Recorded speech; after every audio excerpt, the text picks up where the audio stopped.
মুভির শুরুতেই আমরা একটি বিয়ের অনুষ্ঠান দেখতে পাই, যেখানে দিয়ান নামের একটি ছেলের সাথে তরি নামের একটি মেয়ের বিয়ে হয়। কিন্তু দিয়ান নামের সেই ছেলেটি তরিকে বিয়ে করতে একদমই রাজি ছিল না, কেননা দিয়ানের মা হঠাৎ করে অসুস্থ হয়ে যাওয়ায় দিয়ান তার মায়ের কথা মতো তার মায়ের বান্ধবীর মেয়েকে বাধ্য হয়ে বিয়ে করে।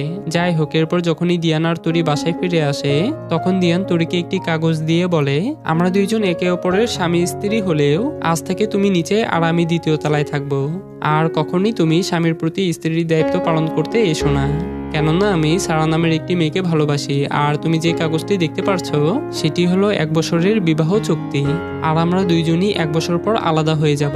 এইসব শুনে তরি বলে, আস্তাগফিরুল্লাহ আল আজিম, আর তুমি কি আমাদের বিয়েকে খেলনার মতো দেখছো? আর তুমি কি তোমার পরিবার আর আমাকে নিয়ে কোনো কিছুই ভাবো না? তরি আরো বলে, এই জন্য তো আমি তোমাকে বিয়ে করিনি। এইসব শুনে দিয়ান বলে, যদি এইসব ভালো না লাগে তাহলে তুমি ধর্মীয় আদালতে গিয়ে বিনা দ্বিধায় একটি ডিভোর্স ফাইল করো। আর এইসব শুনে তো তরির প্রচন্ড খারাপ লাগে।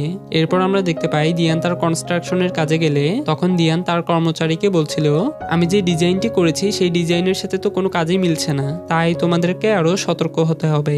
তবে এরই মধ্যে আজান দিলে একজন কর্মচারী দিয়ানকে বলে, স্যার আজান দিচ্ছে। এইসব শুনে দিয়ান বলে, আমাদের কাজ এখনো শেষ হয়নি। তখন আমরা বুঝতে পারি দিয়ান আসলে তেমন বেশি ইসলামকে গুরুত্ব দেয় না। আর এছাড়াও দিয়ান ছিল একজন সিভিল ইঞ্জিনিয়ার। অন্যদিকে আমরা দেখতে পাই তরি একটি সেমিনারে ফাস্টফুডের বিজনেস আইডিয়া সবার কাছে শেয়ার করছিল।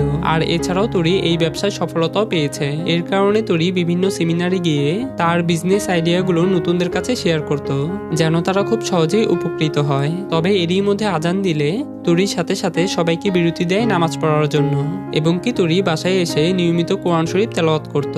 যাই হোক, এরপর যখন দিয়ান বাসায় ফিরে আসে তখন তরি দিয়ানকে খাবার খেতে বললে দিয়ান ইশারার মাধ্যমে তরিকে বলে, স্ত্রীর দায়িত্ব পালন করতে এসো না। এরপর সকাল হলে তরি দিয়ানের জন্য নাস্তা তৈরি করলে দিয়ান বলে, আমি অফিসে নাস্তা করে নিব। এইসব বলে যখনই দিয়ান তার অফিসে রওনা দিচ্ছিল তখন তরি দিয়ানের জন্য টিফিন বক্সে করে কিছু নাস্তা নিয়ে আসলে দিয়ান বলে, তুমি আমার জন্য যে খাবারই তৈরি করো না কেন আমি তোমার কোনো খাবারই খাবো না। আর এইসব শুনে তো রীতিমতো আবারও তরির অনেক মন খারাপ হয়ে যায়। এরপর আমরা দিয়ানকে তার গার্লফ্রেন্ড সারার সাথে দেখতে পাই। তখন দিয়ান সারাকে বলে, তুমি কি আমার জন্য 1 বছর অপেক্ষা করতে পারবে? সারা বলে, হ্যাঁ পারবো।